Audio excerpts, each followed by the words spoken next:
constantly shifting through the time-space continuum, Metron's three disciples observe the universe from the Mobius Couch.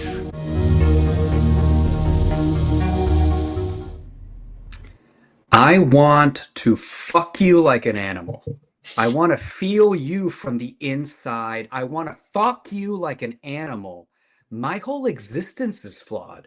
You get me closer to the Mobius Couch, a time-space interdimensional vehicle from which your three hosts discuss Meghan Markle's April 28, 2025 interview with podcaster and former cosmetics titan Jamie Learned Kima on the Jamie Curd Lima show. I mispronounced it the first time, but there's a lot to talk about this podcast. Are you all ready? How are you guys doing? You driving? What? Oh, wait a minute. Pretty good. Wait a minute. Let me adjust. I think we're in the wrong dimension. Let me adjust the knobs on the the Mobius Couch, where we talk about comic books. All right. Okay. Yeah, Hey, y'all ready to talk about comics? Love talking comics. We are traveling through interspatial dimensions. It's easy to get mixed up sometimes. It gets confused. You got it, Al. Every once in a while, me and Patrick have side conversations about. We're wondering if really you should be the one that's in control of the controls. You know what I mean? Yeah. It's a slight concern. You're in the middle of the couch, so you've got the controller right in front of you, and we're on the sides. And I'm just kind of going like, I don't know if it's the best move every time. That's all. Yeah, maybe we should share. But we are in the right dimension currently. We're going to talk about comic books. Right now. Yeah. And of course, you fixed it. Yeah, and today's lyrical intro was, of course, C'est la vie by Bewitched, which was a big hit in the late 90s. I think we matched timelines and dimensions pretty accurately. I think we meshed the timelines correctly. Yeah. So let's introduce for what? No, what was the song? What was the opening song?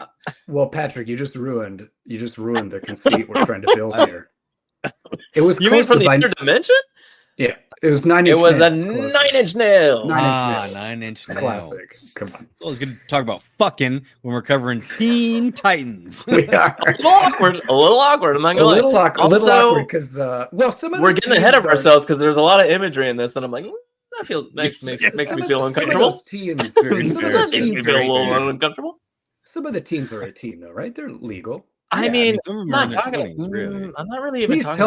tell me Starfire is 18 at least, because Starfire. No, she's the old. No one under 18 should be dressing like she dresses for sure. She's been dressing. Okay, but ladies and gentlemen, sorry, Tim. Before we go forward, your three hosts on the Mobius Couch are me, Alessandro, and of course Joe and Patrick are both joining me. Hi, Joe and Patrick. Hello, I am Patrick. Hey, Patrick. I'm Joe. Hello. Have we met?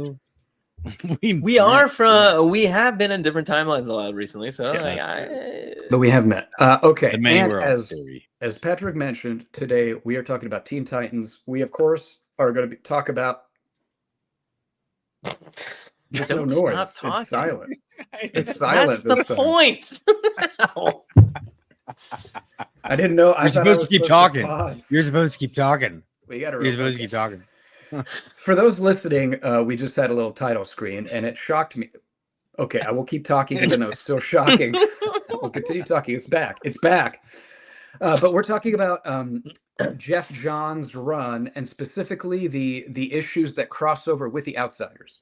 Judd Winick's Outsiders. There was a crossover where with no spoilers, two team members go rogue. It's called The Insiders. The Insiders. That's the story arc we're discussing. One member from each team goes rogue, and they have to fight them, and that's what we're going to be talking about. But they go rogue together. No, well, yeah, they do. It does turn out that they're kind of, it does link up, sort of, in a weird way. And then there's lots of punching and action because that's what you want from a crossover, I guess. Yeah, of course. I mean, honestly, that's most of the book. But before we begin, let's do, I guess, overall takes. So again, on the Insiders, Outsiders, Teen Titans crossover. This was what, 2003, 4? When was this? This was early 2005. 2005. Yeah. I was going to say, early aughts.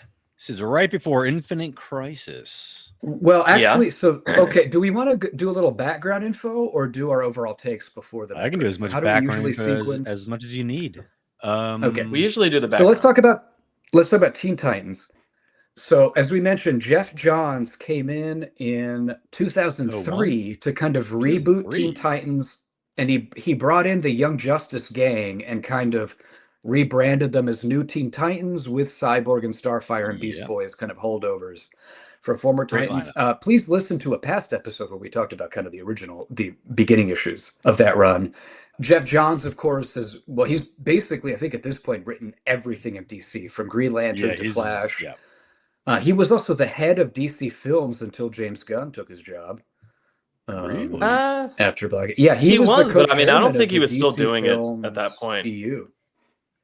It's a Well, pretty he did big it for deal. a I mean, time. he's been like a big deal at DC for a long time now, though. He's been But a Teen Titans was big kind of deal. one of his first. He kind of cut his teeth on Teen So Titans the and thing with Geoff Flash, Johns that like I and- know is like a big that made him a big deal kind of thing is kind of how Patrick's brain works, which is like just retains everything. So like everything he's ever read, he's just like, oh, I can tell you about Beast Boy. He did this, you know, like that kind of thing. And they're like, Jesus Christ, this guy's crazy.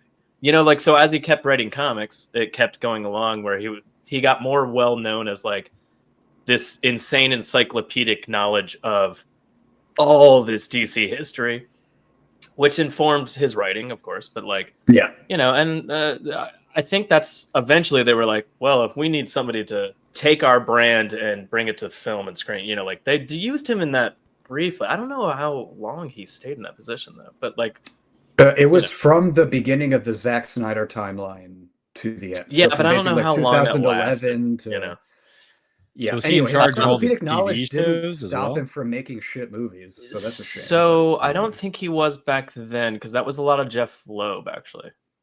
Yeah, the TV Jeff shows. Loeb I think he was more in and- charge of the DC films, like that. Yeah, DC like part the of it. CW shows and stuff was more like Jeff Loeb's deal. I mean, I could be mistaken. Anybody correct me, obviously. But but that's Geoff Johns. superficial memory, yeah. Yeah. And so this is his Teen Titans run, which started off really hot. Like it really revived the property. It kind of tailed 100%. off Yeah. a little bit. It tails off but to right Patrick's at point- this story arc. Yeah. pretty much. Yeah, right after 20 like they hit the 2-year mark and then it was like right down. Well, from to there. Patrick's point, like the Teen Titans book was really central to building up towards Infinite Crisis. And so it might be that kind of like after they reached that point, maybe they had less of a story to tell for the property, and it kind of went downhill. But you know, the whole Donna Troy angle is really central to Infinite Crisis and all that. And Donna Troy died in the Young Justice limited run that then led into Teen Titans. So it's all kind of And the Geoff Johns, Superboy Prime thumbprints are all thing over it. was a big thing. Yeah. And then Yeah. the Times of Honestly, Tomorrow stuff when we was read Teen Infinite Titans Crisis. like 1 through 6 or whatever we read, I think it was 1 through 6.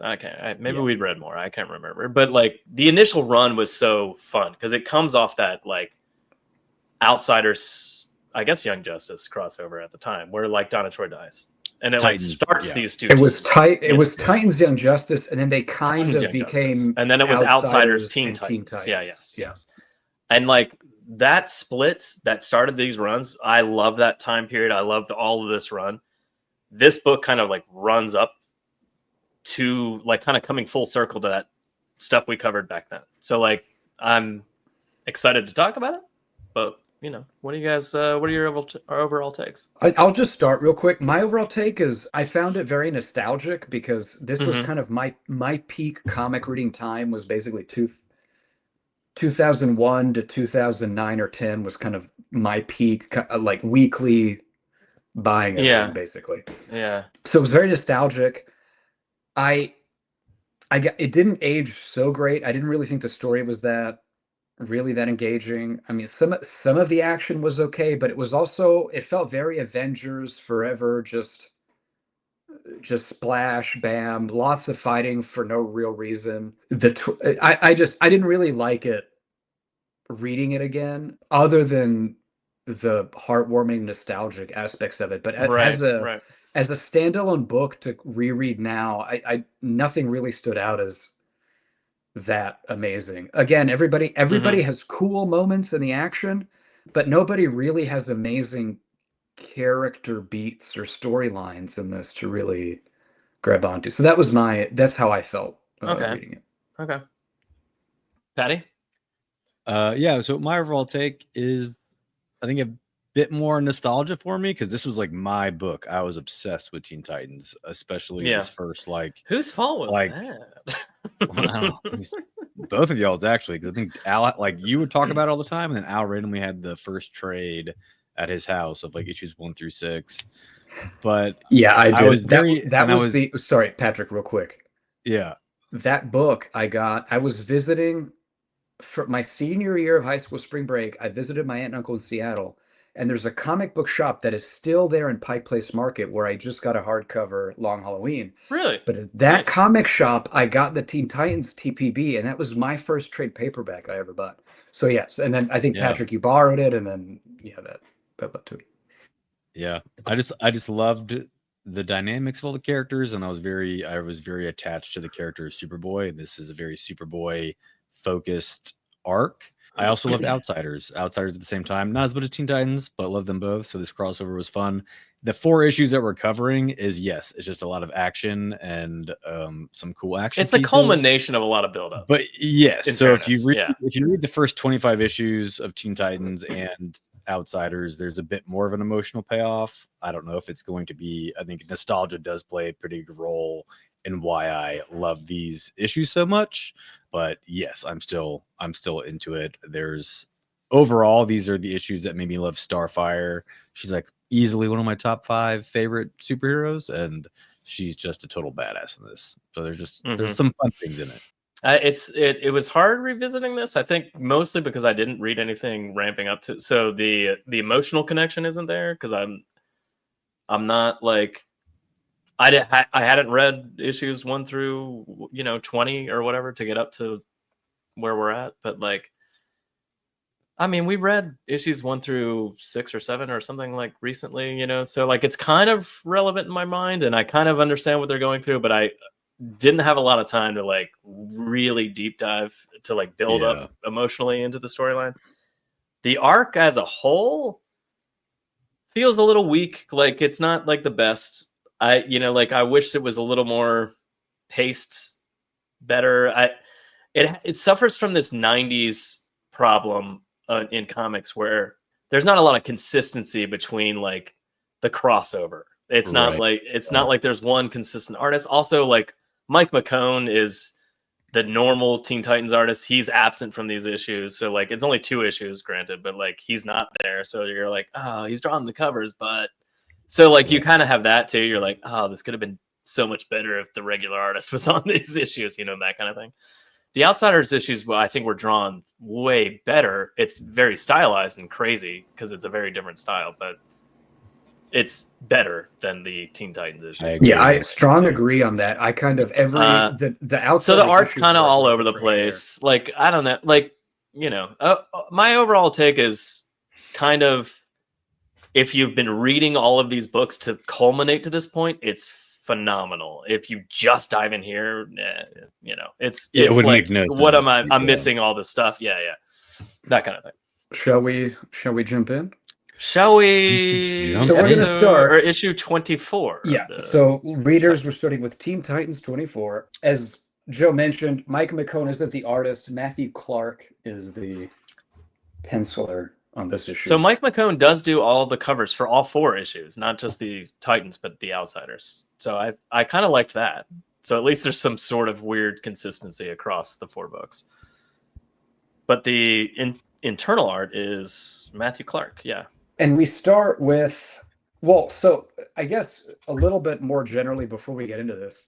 Sure. This was a big kind of retcon at the time that it turns out Superboy was a Lex Luthor clone. That was not really his original origin, and Geoff Johns kind of reworked it to be where he was split Superman and Luthor 50-50. Yeah, there's always ever since like the rebirth of Superman, or like the death of and the reign of the Superman, where Superboy first premiered, it was always kind of alluded to, like he's always been from Cadmus Labs. Like it's always been like he's a test tube of Superman somehow.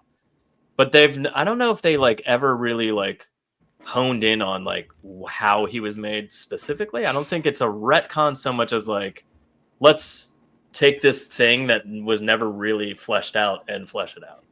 And it made sense because his power set was different. Like his originally his powers were like telekinesis, but he had to be touching. Yeah, he's got his it was more strength. like he's not invulnerable. He has a protective field around his body. You know, like there was slightly different stuff.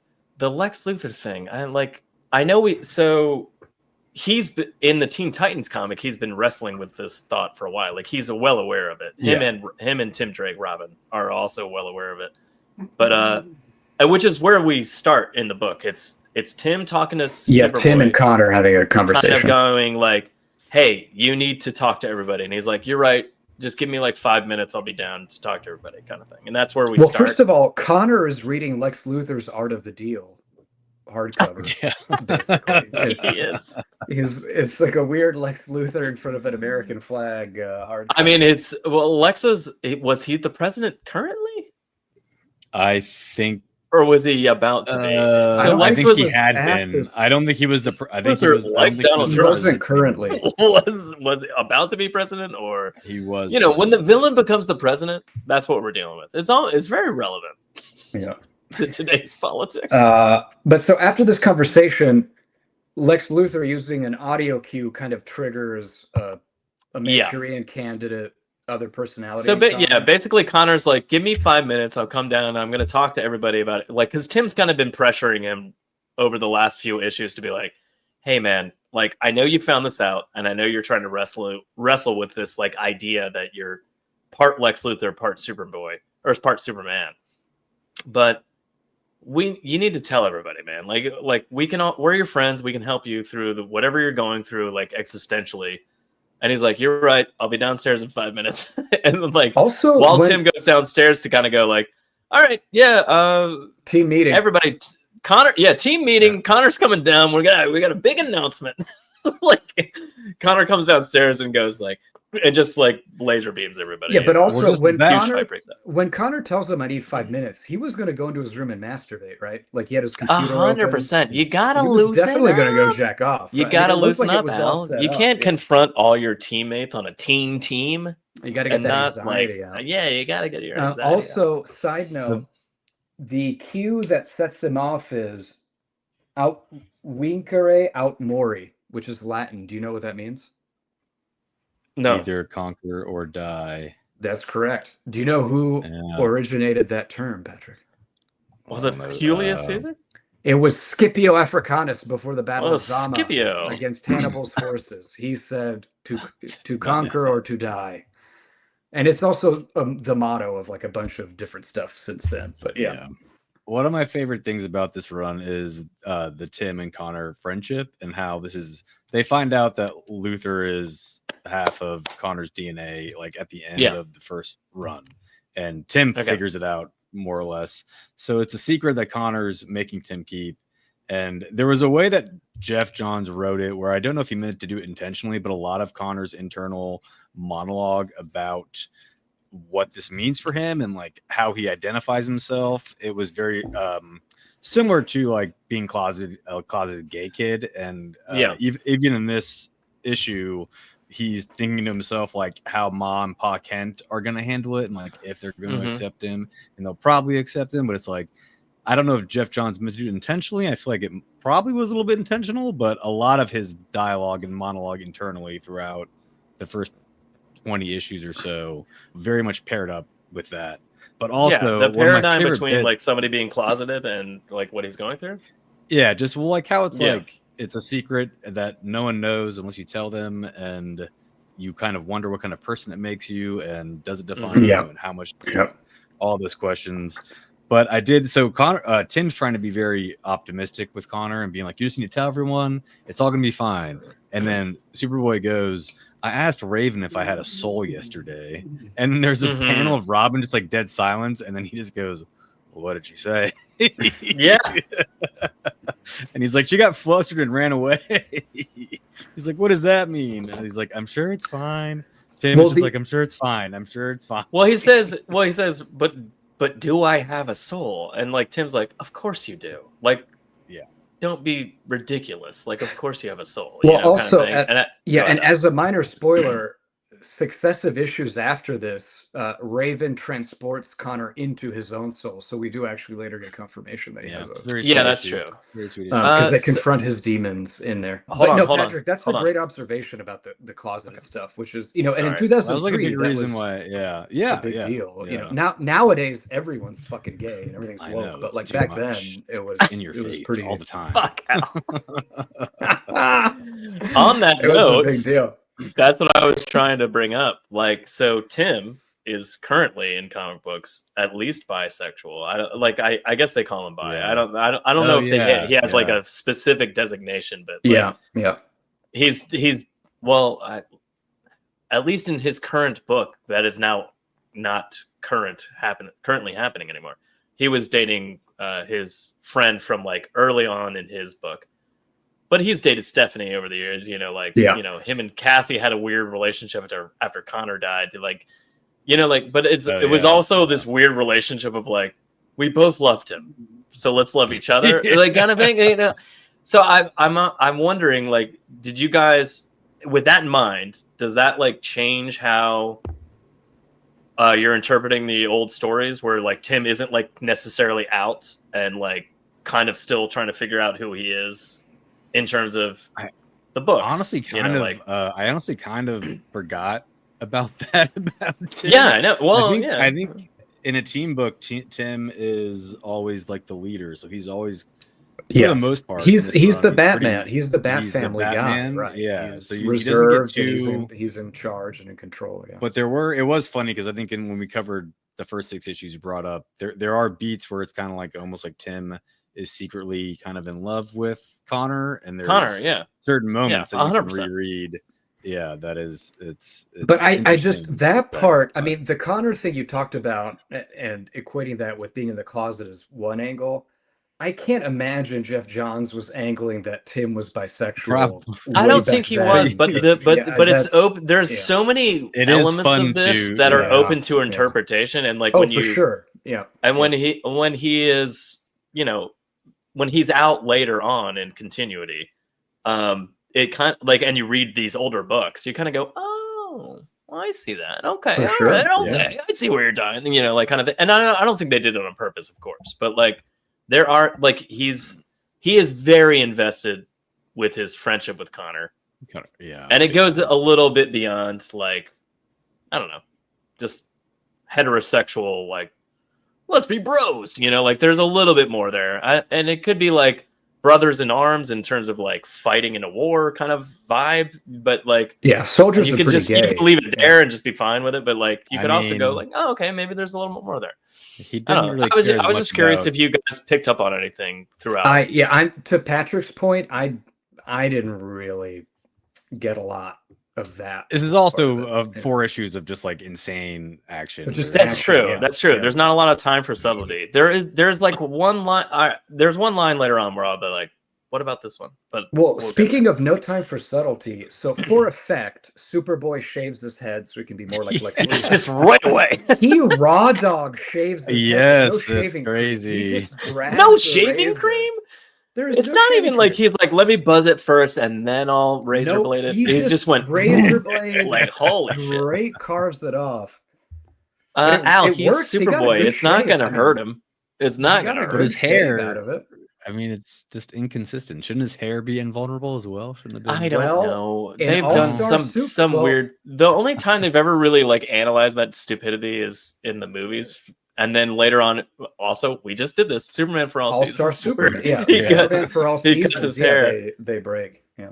But that, like in the Chris Reeves movies, there's like this thing where like a single strand of Superman's hair is like holding up like a 1-ton weight, like in a museum. Yeah, but obviously, guys, he inherited Lex's hair. So yeah, that's true too. He did not inherit Chris. He's ready to be bald. Yeah. Very clearly inherited that. Also, anyway, Connor comes downstairs before the meeting starts and just starts fighting them all. It's like a perfect, yes. Yeah. Art note: check out Raven's side boob right there. I know it's too. How much. old is she? She's an adult, right? Is she legal? Well, I don't. She's technically in a 16-year-old's body, I think, though. That's not appropriate. That's not appropriate for a 16-year-old. Well, although I think 16 is legal in the Is UK, she in a 16-year-old's body? That's not think appropriate. she's in a teenager's body. Yeah.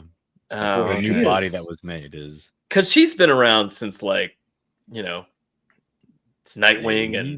and Starfire and Cyborg. Like that. She shouldn't be. Beast Boy is just perpetually the same age, so I don't really understand. But like,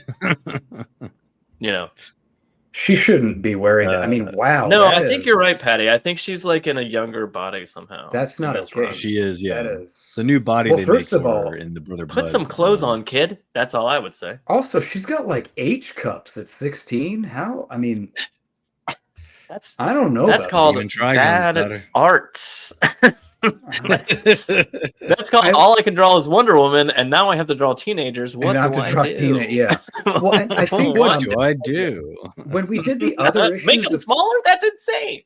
Well, we discussed it when we did the other issues of Teen Titans that I think Mike McCone did, but even then, the art is really horny. Like the art is like Starfire is. Oh man, the Outsiders is worse. I think Outsiders are even worse. But like generally in these issues, the art is pretty horny. Like again, I'm sorry, Matthew Clark, but like as a fill-in artist for Teen Titans, on arguably one of the what should have been one of the most phenomenal story arcs ever, not up to par. I sorry, like just like this is the weaker. The Teen Titans issues of these 4 issues are the weaker issues, art-wise. Do you think this is a future callback to Superboy Prime breaking the glass? I don't think so. I hope maybe though, because Geoff Johns wrote all that shit. Jeff Johns wrote that, right? Maybe he's like, what if he smashes a piece of glass and it breaks reality? Yeah, well, that is what Superboy and it somehow resurrects Jason Todd. And Jason Todd's alive now. That is what happened. I just wanted to call that out. That Superboy punches glass, kind of like Superboy Prime did. He just punches a mirror because he's unhappy at his appearance after he shaves his head. Okay, and then he Cyclops. It's one of those frustrating things, though. It's one of those frustrating things where, like, Superboy gets his ass kicked quite a bit in this run, and then when he's evil, anytime a superhero turns evil, and they have they're impossible to beat. Yeah. They just like destroy everyone. And he honestly still has telekinesis, and he throws a huge chunk at Wonder Girl and Speedy, and I'm like, why don't you do that all the time, man? That's like such a powerful, like telekinesis is a pretty powerful power to have, and you just like forget you have it. I don't know. Yeah, it is. He literally it is dismantle Cyborg. Like he puts his fingers into Cyborg's chest and twists, and his entire body just. So two things I'll say, Patrick. You're correct. I mean, this is a trope in all of fiction. Even if you think back to the Fate of the Furious, where Dom is separated from the group and is working for Charlie's parents. I always think about that. Yeah, but he's able to like defeat and outmaneuver all the other 9 Fast and Furious. Here's a question, and this is very serious. This is a very serious question. Here's a question: Fast and Furious 30. Yeah. Do you think Dom will play Triple X and Dom at the same time? We have to get that crossover. And they'll be in the same movie? We have to get that crossover. We have will there be 2 Vin Diesels Parent Trap style in the same movie? Triple X and Fast and Furious Triple X Dom? I hope so. Vin Diesel also Is there any other answer? But Vin Diesel also famously a clone of Hollywood, do the right job. Yeah. You know, Vin Diesel's another bald man and a clone of Lex Luthor. But to answer your question more seriously, Patrick, you can make an argument that because of Lex Luthor's programming, Superboy has part of his brain and abilities under lock and key. And when Lex Luthor does his phrase and unlocks the subconscious evil part of Connor, it maybe makes him more in touch with all of his abilities and power. Well, also, it's just the idea that, like, when you can really let loose with your powers and you don't worry if you're killing somebody, if you don't care, you that just you do dangerous shit. Like, you just, like, it just doesn't matter. Like, I don't care if I kill these people. I'm not a hero now. I'm a villain. So just laser beams, you know, like, you know, I don't know. It's kind of like that. It's believable in the sense of like I'm always holding back because like Starfire literally like Nightwing yells at her later, like fucking let loose, and she's like I can, and he's like just do it, you know, like kind of like You know, it's that kind of thing. Like they're always It's like kind of the, holding back because they're on the righteous side of things. You know, the fucking destruction of Cyborg is brutal. So Cyborg does he run on petroleum? And he's out for the rest of the story. Like he's out. Oh, he's after out. this. But does he run on petroleum? It looks like black, like oil. No, yeah, he absolutely. Oil. There's oil. There's oil pumping through those. Does he have a nuclear black reactor gold? or They call it now. Black gold. Yeah, we gotta. Also, I didn't. Violent. I think I forgot this, but Cassie's lasso can set shit on fire. Oh yeah, it's more like electricity. Yeah, lightning and I think things get set aflame. Right? So yeah, it's the Zeus like lightning. Yeah, it's fire lightning kind of thing. Pure lightning, man. But what he does to her is also crazy violent. Like again, she's probably holding that back, but he basically throws. Well, she's holding back against the tree. He's not. Yeah, she's holding back. He's not. But man, he really fucks up Robin. Pretty, he breaks Tim's arm. What was Robin thinking? What was he gonna do? What are you doing? Like that? I don't. You know what? Honestly, I think Robin is doing the thing that like all the Bat characters do in this kind of situation. They're like, "Fuck, I got to do something." Yeah, and I know it's not gonna work, but I'm gonna do something. Smoke bomb. Well, I want to bring up Cassie's scene. Hold on, like they're like she's like, "Think, it's me, Cassie. You're your friend. Like, don't do this. Remember us." And he like, there's a series of panels. It's 3 panels, but there's a series of panels where a tear goes down Superboy's eye, and then it burns away, and you're like, "Oh fuck, this is fucked." Yeah. And then the next panel is literally they don't show it because it's from behind the tree, but like he just smashes like after that, and you're like, brutal. "Oh fuck, this is brutal as shit." And that's when Tim's like, "Okay, I gotta do something," and he just gets decimated.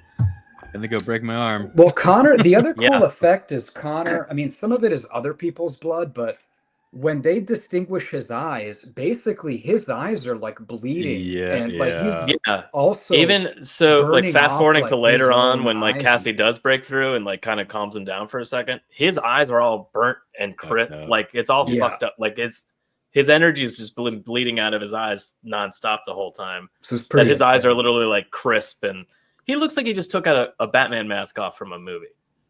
He's Robert Pattinson when he takes the mask off. Oh, the point I wanted to make about the Bat family and how when they fight superpowered people, they always just kind of survive. It's kind of a cool contrast with the Invincible show, because when a normie tries to get involved, they just snap them in half and they die, or like they die the ER for a month, or Adam Eve resurrects because she could resurrect because she literally died. And it's just funny how in this universe, though, Bat people are just like, here, amazing. Well, like Connor breaks his arm and then goes like survive and don't, it's kind of. Well, so right after he breaks Tim's arm, Tim falls to the ground, but there's like the weird sound that calls Connor away. So the idea would be like, I would finish this guy off, but he's being. I mean, Joe, I get that. I just generally mean that the family is always able to kind of flip around and not, get smacked through buildings by General Zod or whatever. Like any. He basically gets the Lex Luthor version of Jimmy Olsen's watch and gets called away. Yeah. And he zips off, and Tim crumples to the ground, and it just says, "It begins, my boy. The end begins." My boy. What the fuck, Lex? It begins, my boy. Hard cut to Outsiders HQ. Yeah. Yep. Outsiders also dealing with the traitor. Well, Shift is in a cell because Shift is definitely the traitor. So he's under lock and key because he's definitely suspicious. Yeah, and we got to watch out. If you guys haven't read the last few issues of The Outsider, Shift is shifty as fuck and has been doing sus shit nonstop. He's super suspicious. He's the traitor for sure. It's got to be him. You know who isn't the traitor?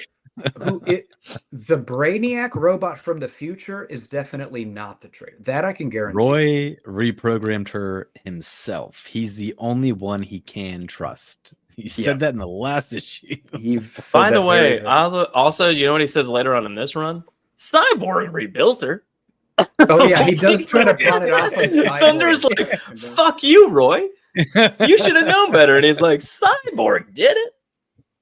I like how, so this is kind of moving forward, but we sort of talked about this earlier, but throughout this run, every other Outsiders line is just shade at Roy for causing all this fuck. It's like They're like, well, He we've been fucked taking up, like- Deathstroke's orders for 2 months. Well, whose fault is that, Roy? And he's like, oh shit, you know. And when we Kinda me. reprogrammed Indigo, every problem of theirs was Roy. It's kind of Yep. unreal, and every line in this comic is just pinpointing that. It's kind of wild, but he gets to be the leader. He just gets to continue being the leader and Got being that cool. Oliver Queen money. This issue ends with Indigo kind of like, you know, obviously fucking shit up and turning into Brainiac 8. But I just love like the disparity between the Teen Titans artist and like the next issue is like the end of this issue is like, I am Brainiac 8, I am your destruction. And it's like this huge 1-page shot of Brainiac 8. And then the next issue is like Indigo going like, hey, I'm Brainiac 8. I'm your destruction. I'm gonna kill you. I also like the change. It's so like night and day, like in terms of like the gravitas of the scene. It's so funny. Yeah, I also the artist in Outsiders 24, which is what we'll hit now. Obviously, Judd Winick wrote this one, but Carlos Don does the author.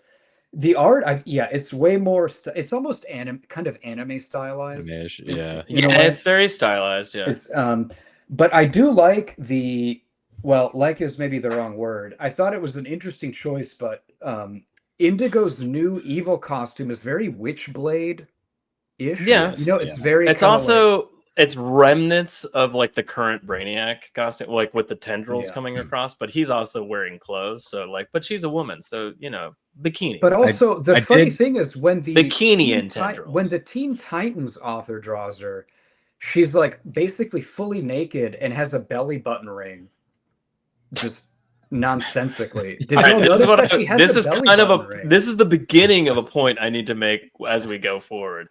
Right now on this cover, she looks approximately the same age as the guy that's drawing her on the inside of the Outsiders issue. But you fast forward to issue 4 of this, Mike McCone is still drawing the cover. It looks like a 12-year-old girl. It's disturbing. Like, I'm like, what am I looking at? Why does she look this way? Yeah. And then you literally flip the issue open, and because it's an Outsiders issue, it's back to that same art, and she's like wearing a thong and like no clothes, and you're like, this is disturbing. I guess in her defense, she's the cyborg from the future and maybe can shapeshift. Yeah, maybe it can. Maybe adulthood changes. Yeah, but I did have one last point on the last issue of Teen Titans was just at the very end. Robin calls Outsiders HQ. We're in trouble. We need help. And Starfire goes, "Where's Victor?" And then Robin just goes, "He's everywhere. He's everywhere." And it's just a bunch of body parts. Well, he's in shock, Patrick, from getting his arm shattered. He's in shock. He's everywhere, Corey. My arm's broken. I just always like that. Superboy attacked us. But we gotta go help those kids. No, I see the future. I am Brainiac 8. Anyway, I do like that. So the Outsiders issue kind of kicks us off with like a quick flashback of like the Donna Troy thing, which I kind of liked because it's very relevant to this story arc. Very relevant. Imagery wise, there's a big moment with Cassie later. Which I love. But I don't know. It's kind of cool that they're like redrawing this. On Donna Troy, like another character that I really like, kind of like Roy, but not in the same way. Like I really want to love her character, and she's one of those characters where everyone constantly talks about how powerful and badass she is. And she sucks. She sucks, she's a loser. Man. She gets her ass kicked all the time, and it's just like she's kind of like the Kakashi of the Naruto world, where everyone's like very dangerous ninja, but like never explain. Except Kakashi, explain for non-anime people. Like Kakashi's the dude who gets a lot of respect, but he loses every fight he's ever. He doesn't. He's got like reputation of being this badass, but then actually never ever does anything useful in a fight. Yeah, it takes him 12 months to wind up his Sharingan, and like Sasuke just blinks and does more impressive shit. Okay. Yeah. Anyways, that was just my note on Don Troy. She was like a legend because this is like kind of again my big comic book reading days where she's dead. So she's spoken of like in this reverence of like being this badass warrior. And then she comes back and like she like makes no impact on anything at all. Anyways, Yeah. Just wanted to get that off my chest. Totally agree with you. I love the Starfield costume. I love the Starfield hair. I love her whole the look. best. But she stole it from Starboy, but that's through. Yeah, Starman, Starboy. Starboy. Honestly, he went by both, so it's hard to say.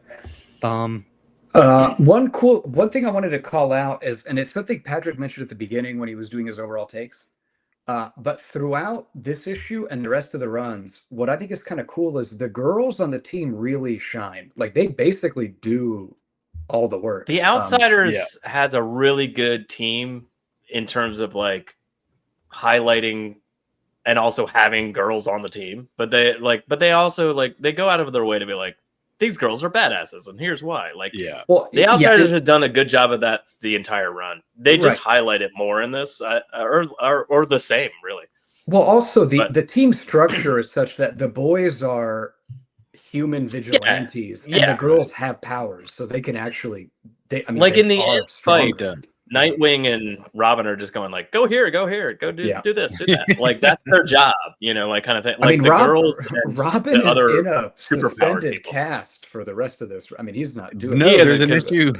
An inconsistency. His arm is in a cast. Is immobilized. His arm is in a cast. If it's the Teen Titans issue, if it's the Outsiders, he's jumping around. He's fine. Everything's fine. It's almost like they didn't get an art note. Yeah, but all the girl, even though Indigo kind of wins all these little interactions, all the Outsiders girls have cool, especially Starfire just blasts her the fuck away. Oh man, first you have Jade. For some reason, Jade throwing a buffalo construct at her always stuck with me. I thought that was very. She's channeling Beast Boy. She's channeling her inner Beast Boy. And then Thunder's got that big caked up moment where she, stomps on her. But then Starfire, man. She burns her hand off, and then she just like, did that hurt? It looked like it hurt, and she just takes off in the sky with her. Starfire is just, oh man. Well, I want to talk about that panel because this is really when we talk about horny art. This is. I don't care. She looks amazing. She looks so good. Look, I'm not saying she doesn't look good. The point I want to make is going back to that Hawkeye corollary. This is one stable angle, and yet we somehow see every single curve these two women have in their bodies. Like, even though we're looking at it from both of their bodies are twisting in abnormal ways to show us all. Well, that's what I mean. It's a solid one angle. We're looking at it, and yet they're turned in a way that you can see every ass and tit curve they have. It's just unreal how. But they do. But Starfire looks great. She looks amazing. She looks great. I love the moment of like Starfire, like when Patty was just mentioning, but like, did that hurt? It looked like it hurt when she blasted the hand off, and it just cuts to a full page of just the building, and then the building's lights are getting brighter, and then it's just an explosion, and then that's when they're hurtling through the air. You're like, that was fucking amazing. Like Starfire crushes in this book. He's awesome. I feel like we called that out the last time we hung out with the Teen Titans and talked about Starfire, but like, man, Starfire, like she really, This run just is amazing.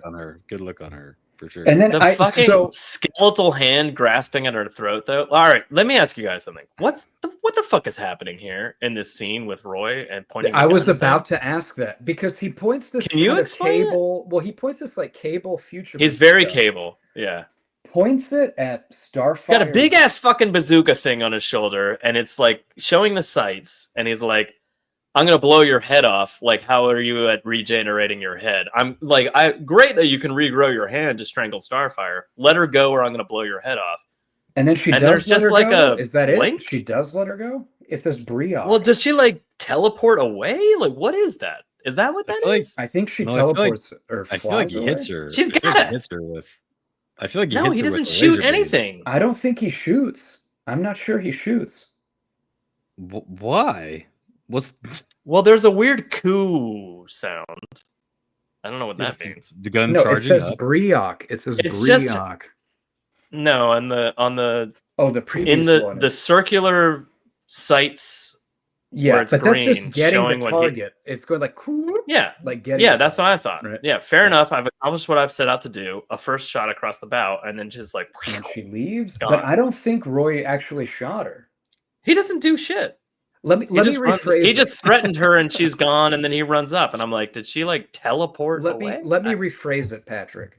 If he shot her and she left, that would mean Roy achieved something. We know Roy never achieves anything. That's not true. Therefore, she must have left without him. She definitely teleported away. Yeah, I think I have to when say, in like, doubt, yeah. The Outsiders artist, I do like more than the Teen Titans artist on this, but like, it's very over the top, like 90s crap. I like, and not in a bad way necessarily. It's just like, it's very silly. Like everything, all the guns are gigantic. Like everything, like it's just like there's so much crap hanging off of Roy's body. You're like, it's very X Factor mid 90s. Yeah. Or something. Yeah. Also, everybody, including the Teen Titans, is 35 years old. Yes. Like everybody is. No, they look young. Like basically. Kid Flash looks young in that next panel. I don't know. The exaggeration of Nightwing's mask is out of control. I kind of like points it. Go down. I think it's kind of cool. Dislike it. I don't hate it. It's just like it's crazy. So they try to regroup, and this is when Thunder tells Roy to fuck off. She's like, "Why did you rebuild this?" And he says, "Cyborg rebuild her." He's like, "Not for the field, you asshole. For study, you fucking crazy psychopath." Yeah, and you brought her back to life because you're like, I programmed her. She's fine. By the way, like wait. On that note. Backing to when the fight first breaks out. It's the most dumbest, like adorable thing ever. Brainiac Gate? Did she call herself Brainiac Gate? Can't be. She's flipping out. Everyone just hang on. I have a failsafe. I'm shutting her down. And then Indigo is like, untrue. All reprogramming of my original design has been overridden. Shit. Oh, Roy. He's like, everybody just chill out. I got a failsafe. And she's like, nope. That's not gonna work. Nope. Sorry, fuckers. Anyway, but all right, sorry. Gonna be okay. Back to what you were saying. Oh, Roy. So one point I wanted to make, and it kind of ties into Patrick, your point about how when people are evil, they're suddenly more powerful. Mm-hmm. But in terms of like varying power levels, a single Superman cyborg killed Donna Troy and took the whole team to fight off. In this crossover, we have dozens of Superman robots, and they defeat them all fine. Like, it's really not a problem. Yeah, like, that's like Speedy. The classic escalation of like, it's like Die Hard versus Die Hard 2 versus Die Hard 3. You're just like, oh my god, like stop, like just do the same movie and make it better. Like he's now, as a dumb joke of what we were just talking about, the Fast and Furious movies. Like they're suddenly launching cars into space. Like what's happening? They were just robbing cars on the highway. Like where the fuck is this coming from? They're suddenly like Mission Impossible thieves. Like I don't know. It doesn't make any sense. This is one of those dumb escalations of shit that like just bothers me. For the record, that was the difference between Fast 5 and Fast and Furious 6. Was when in Fast 5 they were still thieves basically, but in 6 all of a sudden they were still, but they were going crazy. Yeah, just ripping. But back to the comic, safes out of buildings and driving down the streets. Yeah, but back to the comic, I just wanted to bring that up because in the previous crossover that these two teams had, a single Superman robot murdered Donna Troy, and they could barely defeat. And in this one, they defeat all these robots plus Superboy and Indigo. And in fairness, they are different states of disrepair. It's also funny because in the first run of this, like Starfire has a big emotional thing with Superman, being like Donna Troy was killed by a Superman robot that you were too lazy to destroy. And he's like, yeah, right, okay, that's my fault. And he still had like hundreds of them lying around. Where did they all come from? Why didn't he disintegrate all of these things? But the thing is, none of this matters. Some of them are good, but also none of this matters because as a safety net, Batman has a legion of OMAC androids that are stronger than Superman robots. That's true. Yeah, so, none and of this they'll really never go matters. wrong. That will never go wrong. Nothing's going to happen there, for sure. Nothing will happen there. But here we get the reveal that Indigo and Superboy are all working for Lex Luthor, who was working for Brainiac. Well, but it's kind of unclear if Luthor and Brainiac are together or one's in charge. They have different end games, but they're working together. So Lex and Brainiac have like caused these. What's that? Why? It's unclear why they're like. It's unclear what each one's goal is. Well, they're evil, Patrick. They're evil, silly Patrick. Well, Brainiac's they're goal, evil, and apparently Brainiac 8's goal was to kill Donna Troy to stop them from destroying Kolu in the future, which would destroy the lineage of Brainiac. Why that's still a problem is an interesting question, because Donna Troy is very dead right now.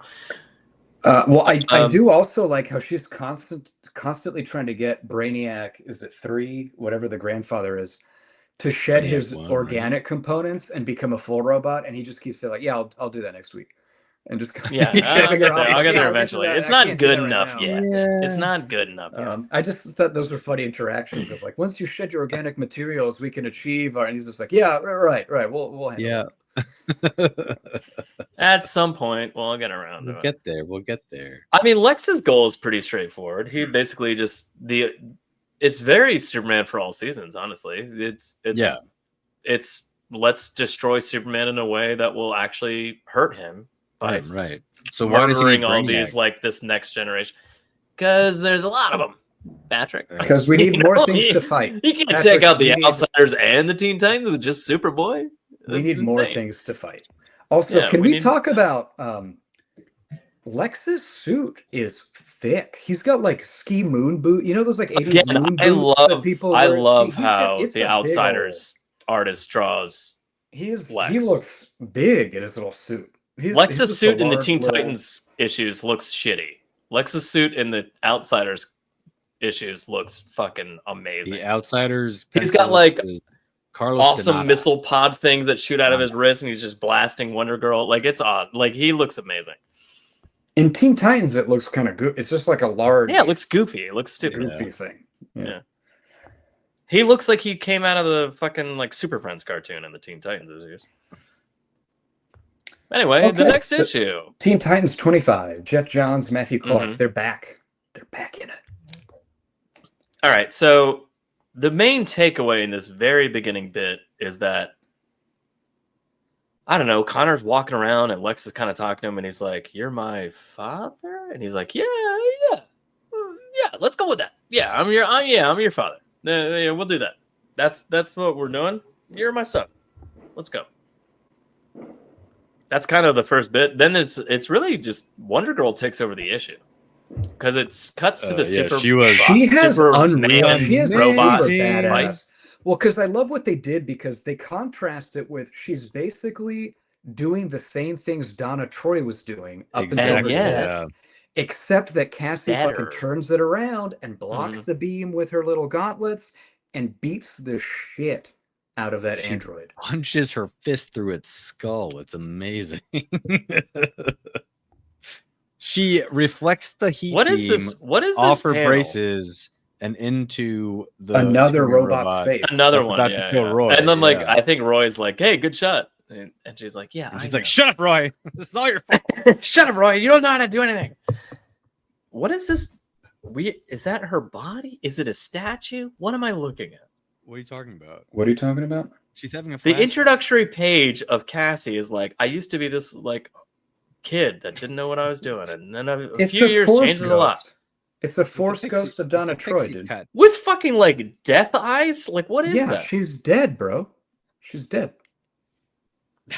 Wait, what? She's like looking up at it though. Is it a statue? Patrick, he's talking about this. Well, yeah, it's the They're hall in the hallway. It's the hall. It's the hall. No, it's the. Is that what the statues look like? It's a zombie. Yes, force ghost. that's the like a dead zombie. Statue. That's the same statue. That's a flashback. It's horrible art. It's horrible art. It's a flashback to the first. I mean, it's a bad statue. It's fucking I don't know if the horrible. art It's is- I mean, fucking if that- horrible. Joe, if that's what the statue is, it's not the art's fault for representing it as what it is. I mean, if they make creepy statues, I've seen statues in the Teen Titans Hall of Dead Heroes before, and it didn't look like a disembodied or like fucking floating head Side note, with I know sunken eyes. I think we talked about this last time. There is a disturbingly high number of dead Titan statues in the Hall of Titans. Yeah, like there's a lot of dead very much. teenagers in. You know what? The only in other DC book to though. really do that, Legion of Superheroes. Yeah. But I there's just love a it when lot they of, do it. lot there's of a dead lot of them. teenagers.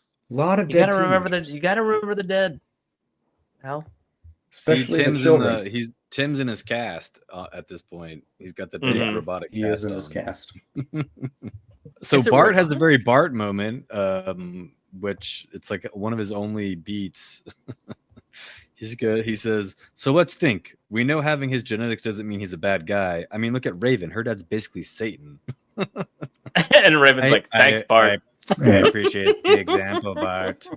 Well, but Thank you for but bringing that up. Patrick, I appreciate Patrick, the example.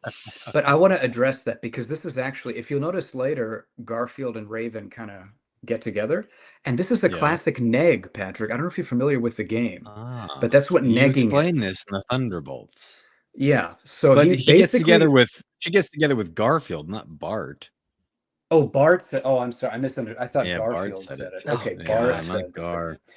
That's too bad because that is a good neg. You know, it actually is a pretty good neg to say that her dad is Satan. Yeah, but he's not interested. But it didn't work out. No. In terms of like knowing how these books started, and this being the culmination of like 2 years of both of these books, and Donna Troy dies, and Wonder Girl's sitting on the chest and like kind of a Superman robot, like very similar to like, and that's like a flip the page kind of scenario.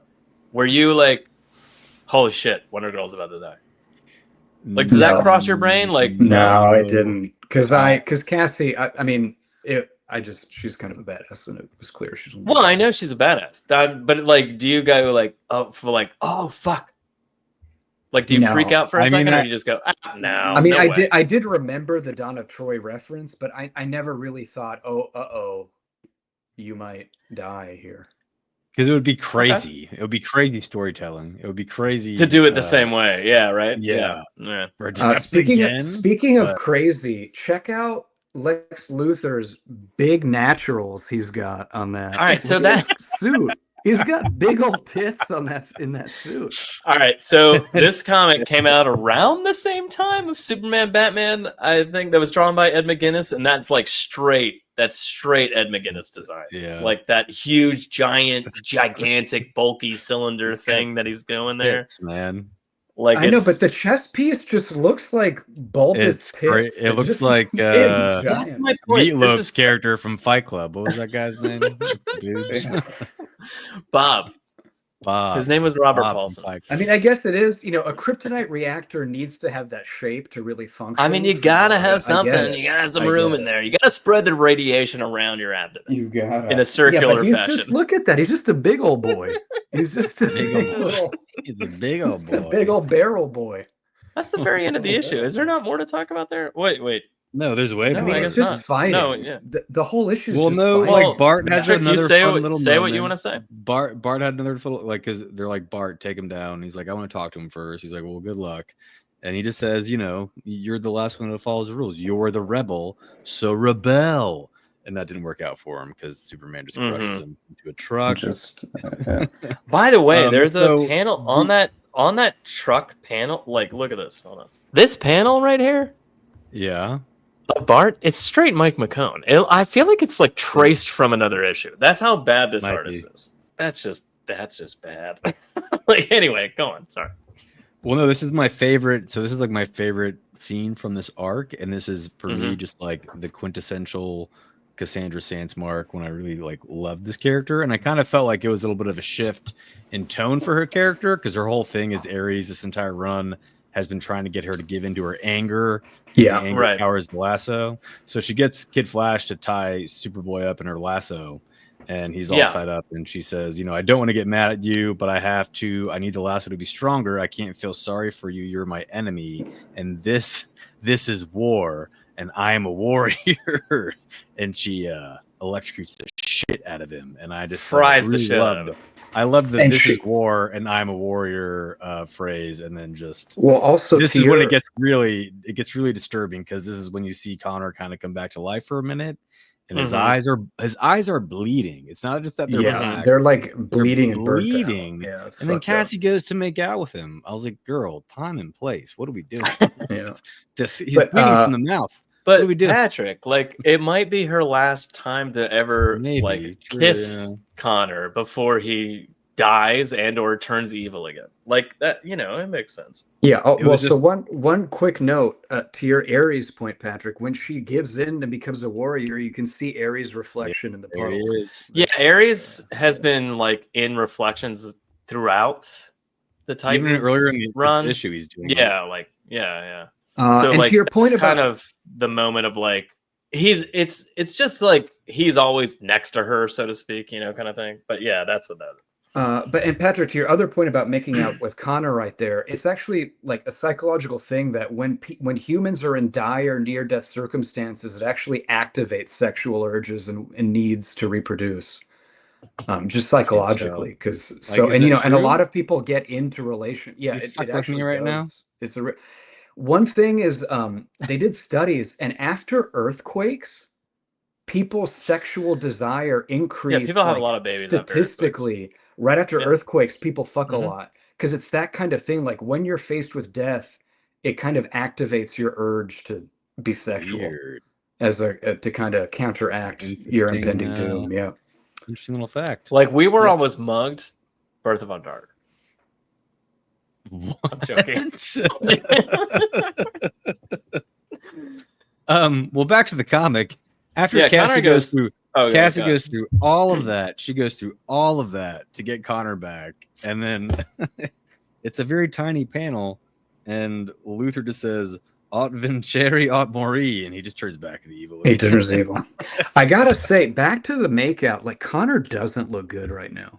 It looks he's got his head shaved. He's been electrocuted. His eyes are bleeding. He's got too much eye makeup on. I never wanted to hurt anyone. Yeah. Get away from me, please. I saw it all.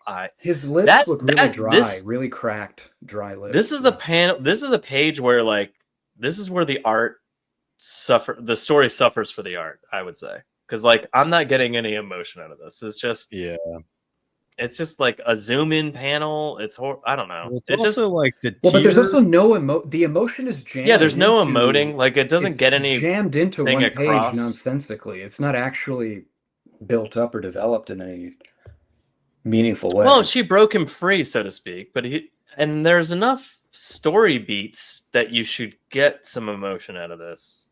I mean, she's cradling him, and he literally says, "I'm a monster."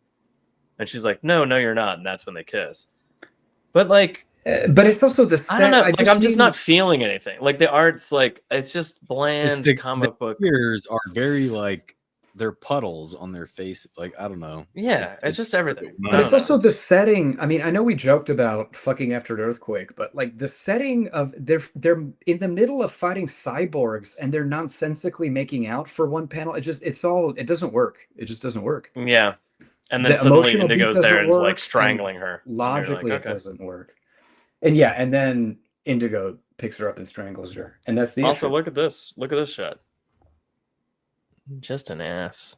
Boom. What's up? I won't make it because I'm not sure how old she is, so I won't comment. I won't comment on that. From that angle.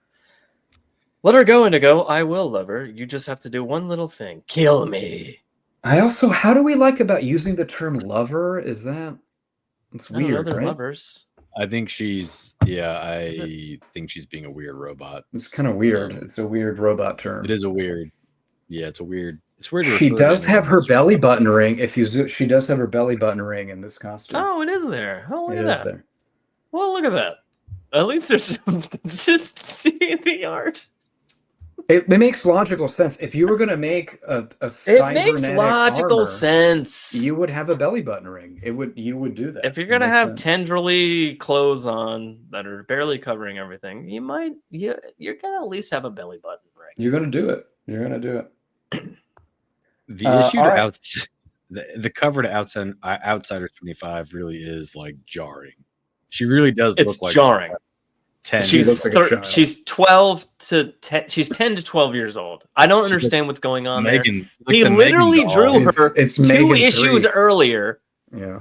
And it did not look like that. I don't understand. And then you flip to the inside and she's like this hypersexualized, at least 30-ish something-year-old robot where you're like, I don't understand. Yeah, even cover her of this costume, issue. Even her costume is like a child's one piece. Yeah. It's a one, like they went backwards on the. I don't understand it. Also, they one other note. Mike McCone like went back on like the way he drew her and was like, well, what if she was 12 and had a one piece on? It's weird. Let's go in that angle. And for some reason they were like, yeah, that sounds good. Also, make it. It's only okay if it looks like Nightwing's getting a blowjob. Well, that's what I was going to say. Nightwing looks like he's receiving a blowjob. He's just relaxing out. No, it looks like he's getting a. The whole team is just like it doesn't look like they've been fucked up in a fight. They're on a fire. Well, I guess the fire. They're just on a fire escape and just relaxingly falling asleep. Isn't that the first issue though? Is them on a fire escape? Is that like? I get what they're trying to do there. Yes, but why? But what?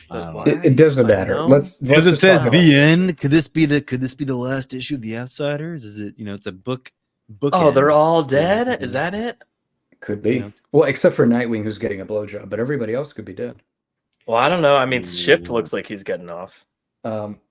Outsiders 25. Let's get into it. Starts off with a bang, literally.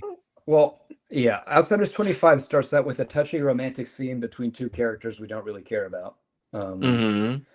Shift, though, Patrick, as a connoisseur of fit men, look at Shift there, dude. That dude's got. Jesus Christ! Dude, I don't even understand where the muscles start and end. I don't. Well, he's not human. I mean, it's probably just morphed because I don't think that's human musculature. It looks unreal, but yeah, he's been hitting the gym for sure.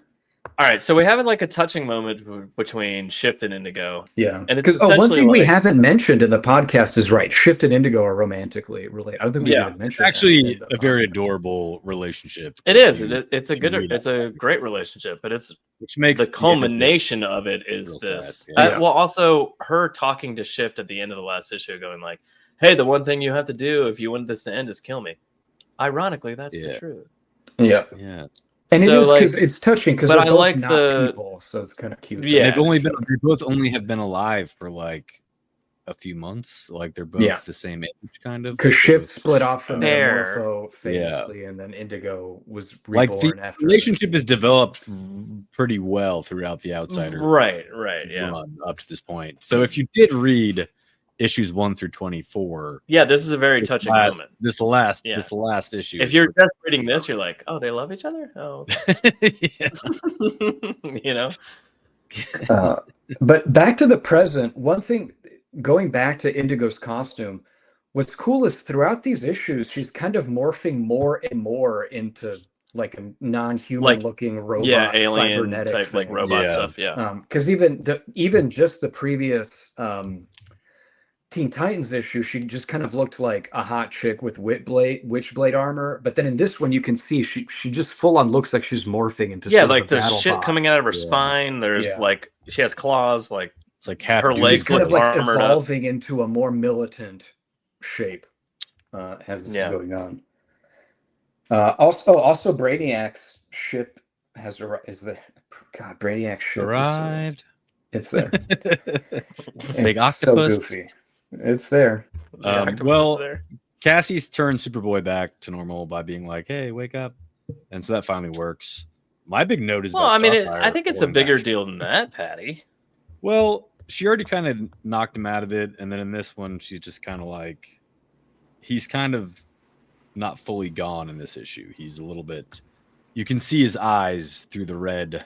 Yeah, the brainwashing is less strong. It's easier to get him back, but the reason I like that scene is because kind of like the thing that like tips it over is that Lex is like, oh, she's the one who keeps kind of fucking up your brainwashing. Let me take you the fuck out. And it's that moment that Connor's like, in the back. Yeah. Nope.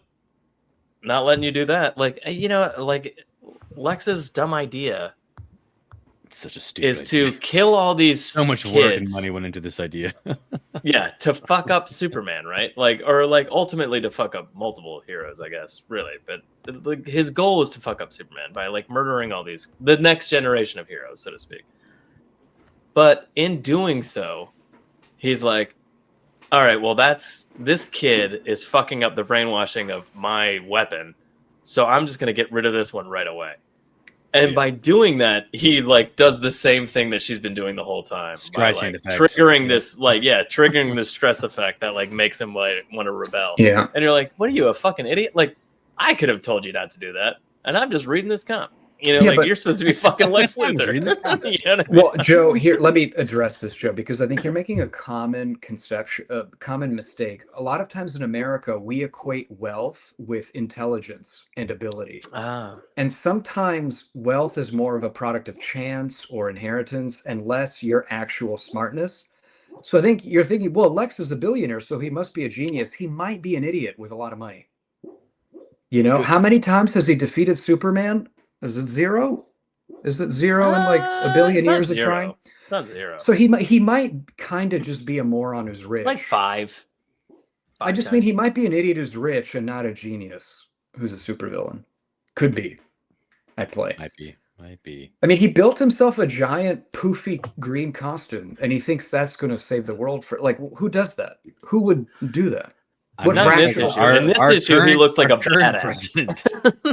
Our current president would 100,000%. Wasn't there a storyline where he gave himself radiation cancer from his kryptonite suit?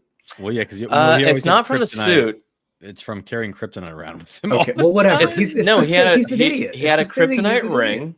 Okay, and he used to wear kryptonite on his finger, and that gave him kryptonite cancer. So then he had to make and then you know, spread fast forward X amount of years. He's an idiot. That's what an idiot would do. That's not what an intelligent person would do. Listen, he just had a radioactive ring on for like 20 years. That's not what a super genius would do. Well, actually, having said that, I think if it warded off Superman, I would have a radioactive ring on my finger. And if I was a supervillain. I do think Marie Curie, who was a renowned physicist, I think did die of radiation poisoning. But also, like put a glove on. Yeah, or a glove, right? It's like don't wear a kryptonite. I don't know. Don't wear a kryptonite. Or just don't fuck with Superman. You have to worry about. Or just have it. No. We're operating on the basis that you're a supervillain. You have to deal with Superman. You have to fuck with Superman. So in that case, like have a box in your pocket that's shielded. And then just go, like propose to Superman every time he comes around. That's all. Just be like, check it out. But to me, stay the fuck back. All right, closing. But to me, speaking on a statistical level, to me, having a kryptonite ring on your finger to guard against Superman is like having a gun in your home to guard against invaders. It's like, how many times has Superman actually physically assaulted Lex Luthor that he? Well, never, because if he did, the ring wouldn't matter. I just feel like it's not laser his hand off and then take him into space and kill him. I just don't think it's going to happen often enough to where you need to have that ring on you. It's just not. It's just not going to happen. Yeah. Okay, but so what were we talking about? Just be like Batman and keep it in your fucking vault.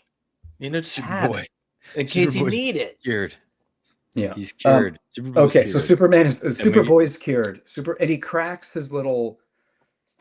All right, wait. There is a really cool moment with Thunder where like Starfire like whips her at the Brainiac ship, and I really love it. She whips him that. Well, she's like, are you sure you want to do this? And she's like, yeah, man, I'm invulnerable. And she's like, yeah, but are you that invulnerable? She's like, I'm invulnerable as I need to be. And like smashes into the ship. And I was like, fuck yeah, that's amazing. Right after, there's a cool Cassie moment where Superboy is about to just fist slam into Roy because Roy's a moron. Oh yeah, because Roy's like fucking around and doing Cassie dumb stuff. just drop kicks him out of the way. Yeah. He's literally doing pretty... dumb shit. He throws a bomb on Lex Luthor that does nothing. And well, yeah, that kind of and to Patty's point, that kind of kickstarts the Superboy's like not quite brainwashed as Lex would want him to be. Yeah. But let's talk about Starfire does have like a badass her big moment. Oh my god! Nightwing tells her, "Don't hold back, do your thing," and so she says, "I'll be up in the air," and she goes up in the air. All right, hold on. And then she does like an MCU Captain Marvel slam. There's so shit's happening. This is so much like we need to talk about this. We're ripping through. I want to spend as much time on this as possible. All right. They're getting their asses handed to them on multiple levels, but like Thunder kind of took out actual Brainiac, I guess, in that moment. Like it's not really that clear. She is still basically she smashes Brainiac, and then Brainiac's like, I can do more than you can even imagine, and she's like, oh, I'm pretty good at imagination, kind of thing, like, which makes no sense, but she's just like, he blasts her and it doesn't do anything to her, let's put it that way, and she's just like fist pounding. Yeah, well, or disintegrates it, who knows, I don't know. Yeah, and actually I think she looks better with her short hair, honestly. Yeah, I liked it. Well, we would all agree with that. Cool moment. But it's too much like Vixen, I guess, for her to have short hair, so she's got to have the blonde hair. I don't know. No, she ditches the Vixen wasn't huge at this point, so yeah. Anyway, so we get to the Connor scene, and Cassie like stops, like, it's me, blah blah blah, like kind of thing, and he kind of like wakes up, but it's really Lex betraying that idea that kind of turns Connor finally. But so Connor is currently ripping Lex's armor apart, and he's just like, "Fuck you, I'm destroying it now," kind of thing. But they're still getting fucking hammered by Brainiac Ship and Brainiac 8/Indigo. And I just love Robin going like, he's not totally wrong. We're hurting them, but it's not taking any. And Nightwing's like, I know, Corey, you need to take care of this. And she's like, I'm doing what I can. And he's like, no, you're not. You're holding back like you always do. I don't know why this makes me laugh so hard, but like Nightwing just fucking ripping shit on Corey in the middle of a fight. He's just too violent in his comments. He's just, I don't know where this is coming from. Like, why doesn't he scream at her every fight? Like, this is just the one fight where he's like, you're always holding back, you always fuck this up. Like, Nightwing's unhinged in this moment, and I love it, but I'm also like, laughing. Well, it's got to be something in their relationship surfacing. His whole thing, Nightwing's whole thing was that he did not want friends or family dying anymore, and this was supposed to be a job, and he's not supposed to give a shit about these people, and it's like everyone that he loves is being fucking shot with lasers. So he's like, Corey. Well, it's not like he's not yelling. I mean, the art. Oh no, he's screaming. The art looks like he's screaming. The art makes it look like he's screaming, but he is 2 feet away from her. And he says, "No, you're not. You're holding back, like always. You're holding back." And she's like, "Dick, I just can't. I can't. It's too." And he's like, "No, there isn't any time. There isn't any room for debate. You know what has to be done. Just do it." And it's like, and she's like, but I love it because Corey's just like, clear the field. Clear the field. Like she's just like, so got it, and done. Then she just takes off. She goes, clear the field. I'll be in the air. And I'll be in the air. Rocket ships off. And like, there's an adorable like brother moment for Tim and Dick because they're just like, he's like, tell your team to go, and he's like, what? Tell them to run as far as they can. But in that moment, also, I really fucking love like Impulse / Kid Flash, I guess at this point. Yes, comes out of nowhere and just picks up Cassie and Connor and just run. And like, just saves them and runs them out of the way. And I fucking love it so much. I love it so much. It's because it's really a series of panels. Like the 2 pages leading up to that is Connor ripping Lex's armor apart, and then he fucks up by like breaking open. He really is stupid, man. He's like one of the dumbest. Well, I mean, it's not that he's stupid. I agree with you, but he's in this moment. It's not that he's stupid. Dumb. It's just that he's fucking smashing his armor apart. Well, his battle IQ is not very high. It's not good.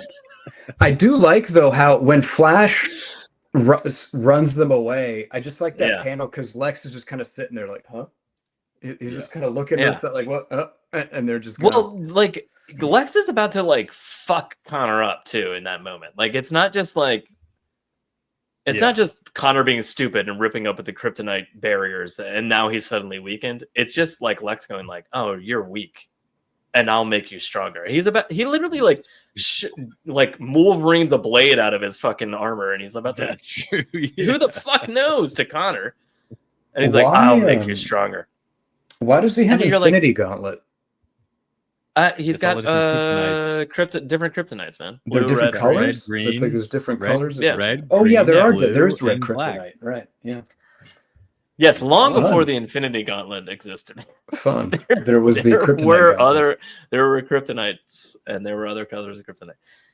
Anyway, Corey blasting up in the sky. Oh man. I'm sorry, I had to backtrack us, but like I felt like that needed more. The build-up is just amazing. And then she crashes through Brainiac's ship just to comment. I don't think is she shooting or crashing? I don't know what's going on. No, she's crashing. She is flying down through it. Right? You think so? I always got the impression that she was like shooting a beam, like literally. She shoots. Well, that's the thing. She flies through things and she shoots things. So it's like the art doesn't really tell us what's going on. No, maybe it is a beam. I just assumed she was flying through it, but maybe it is a beam. Yeah. I felt like it was a supercharged beam, like she did to Indigo's hand early. So looking closer, it does look like a beam because they're like she's up there and that kind of it's like sparking in the sky and it's shooting down. Yeah. At any rate. This kind of marks the end of the battle per se, and all they have to do is really finish off Indigo at this point. And it's a weird rush to like for Nightwing and Robin to be like, "All right, everybody, come back now," which I thought was hilarious. They're like, "Run as fast as you can," and then Starfire shoots a beam, and they're like, "All right, everybody, come back and fight Indigo." It's fine. It's called coordination. Yeah, it's and so Indigo's sad. death The way Indigo dies is so sad, man. So the way she dies is Shift changes her inorganic material to organic, which is kind of a Pinocchio callback, turning the doll into a real person. Except that the organic material dies. Was a 12-year-old girl on the cover. No, she was a 30-year-old woman in the book. She's fully legal. Yeah. So she's so weakened. Brainiac 8 is so weakened from the fight that Indigo's programming takes over. They're separate personalities. So Indigo's personality takes back over for like 30 seconds. And she's like, "You have to kill me." And so Shift makes her makes her the panel.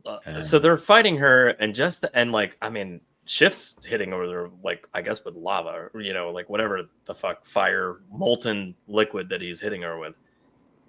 But he's also pleading with her at the same time. He's just like, "No more. You have to end this. Indigo, I know you can hear me. Like, fight through it. Fight and come back to me." And he yells, "Come back." And like her eyes change from like glowing to like solid. And she just goes, "Kill me." And I'm like, "Oh, fuck, that's devastating." And then, again, like in these 4 issues, is the build up there? Is this like coming from somewhere of like, other than just the very quick intro we get at the beginning of this issue? Not necessarily, but if you read these, if you read the years of comics, man, was huge. This is a huge moment. So it's heartbreaking as fuck. Yeah, she says, "Please don't make me watch.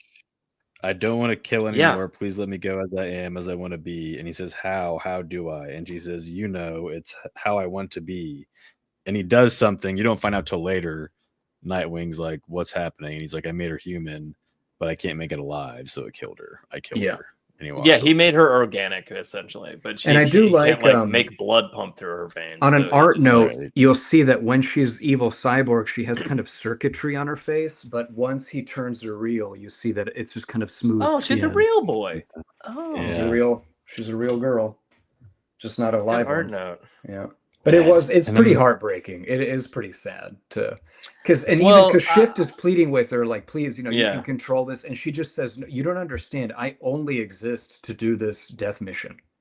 Yeah. She's like, "This was always the plan. Like, I am, The other one, Yeah, is the one that gonna you've take known is over just like is that, yeah. it's the sole purpose was to get to you guys to kill trust Dom. me. You know, like Yeah. this is all a ruse, but I do exist, kind of thing. The part where he's like, I love you, or she says I love you, and he's like, I love you too, and it's real, is obviously calling back to the initial scene of this book, but like, man, that was fuck. Like, you know, like it was good. That was the most emotional beat Yeah. of the entire 4 issues. yeah, 100%. And then Donna Troy's still alive. I don't know. Whatever. I read the entire storyline about her coming back, and I still don't know how she's still alive. No, makes no sense. Well, everyone's still everyone is always alive in Yeah. DC. They're always back. Turns out she's alive still. Anyways, Well, that's the issue it. wraps up with Nightwing having a little like, Yeah, now I'm he out. quits again.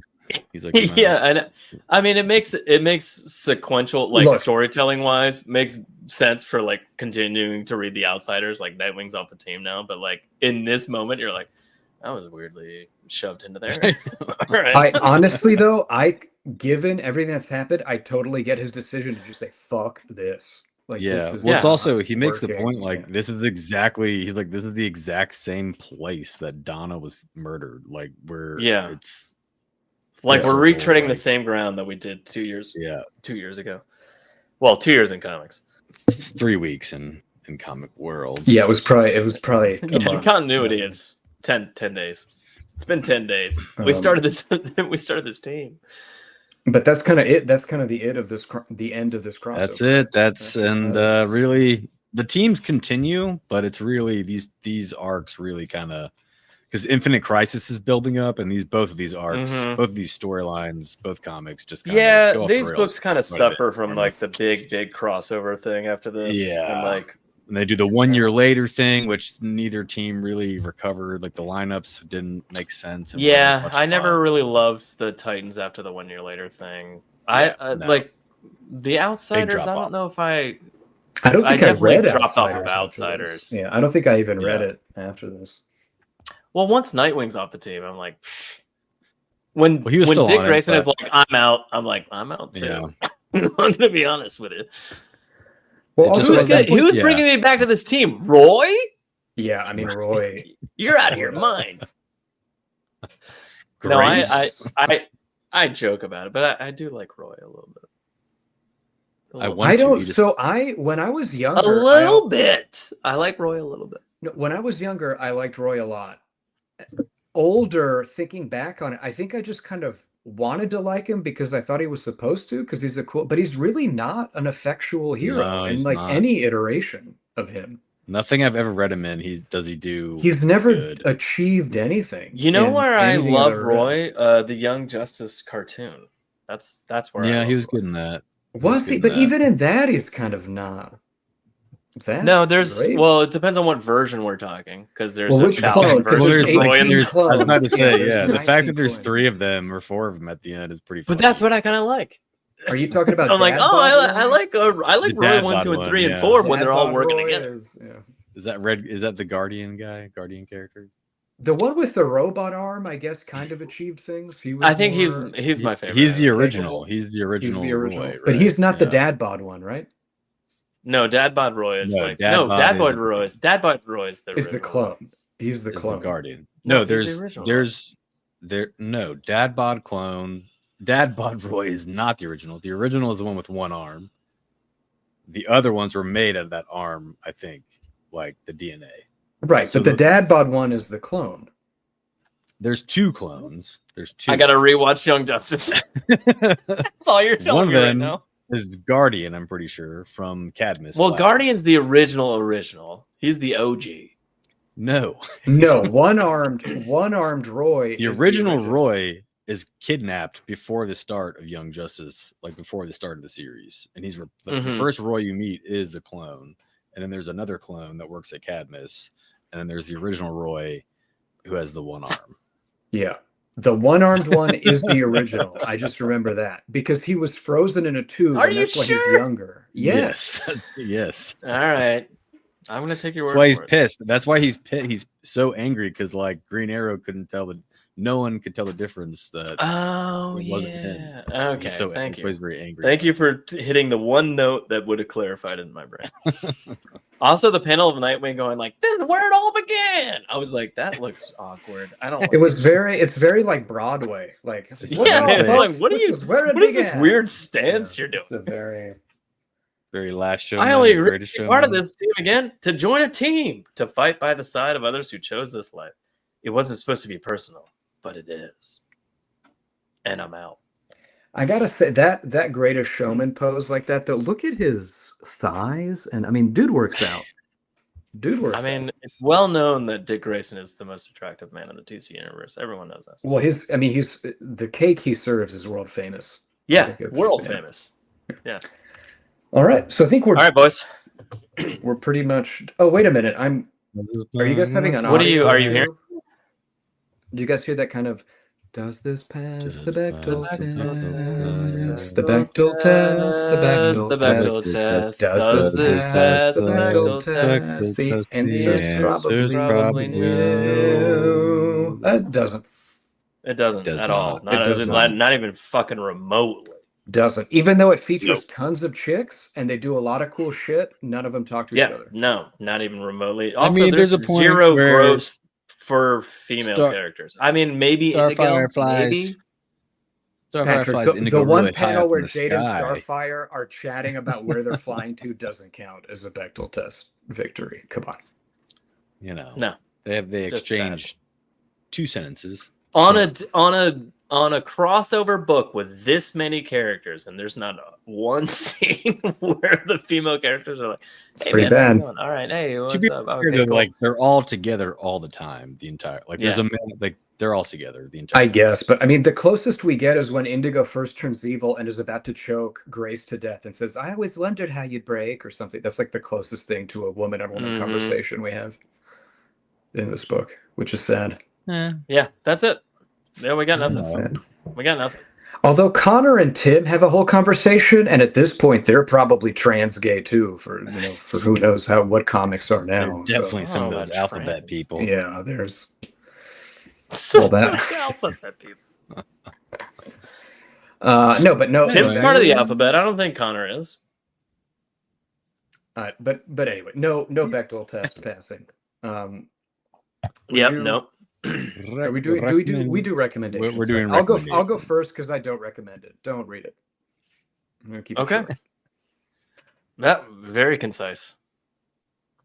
Patty?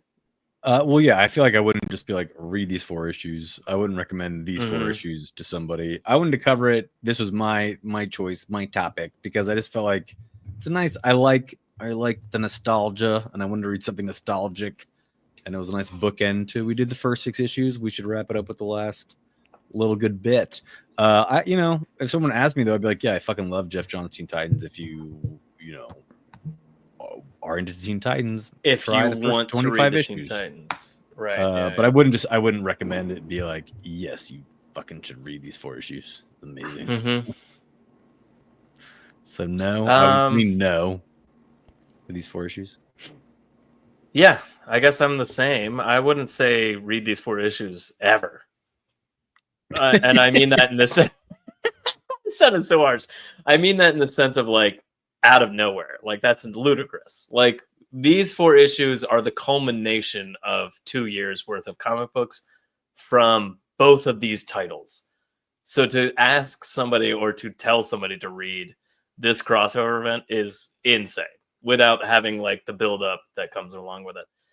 That being said, even rereading it, knowing what I'm reading and like knowing how much I remembered and loved it, like, man, the art's weak on the Teen Titans side. Like, I'm missing Mike McKone so hard in these 2 issues. On a reread, it's not even funny. Like, the art is not good in the Teen Titans issues. It's okay in the Outsiders. Like, it's very stylized and it's out there and it's okay. But it's readable. Like the Teen Titans issues are just not good. So to see Mike McKone's covers and to like flip into the issue, I'm like, whew, okay, here we go. Kind of thing. Like it's a rough read. And that's somebody that's coming from somebody that's read those issues and build up to these emotional moments that, So yeah, hard pass for like anybody that wants to read this. That being said, if you're into Teen Titans, like Patty was saying, and you're into The Outsiders, and you read it up to this point, a great bookend to like how these books started and how they subsequently fell apart after this. Pretty that much being fell said, apart, you know, yeah. I don't. It's not that I don't like the arc we just read. It's that it just doesn't hold up after time, and the art's not great, and you know, like there's a lot of issues. But I still loved it. So, but I wouldn't recommend it. But I still loved it. You know, kind of thing. Strong thing. Yeah.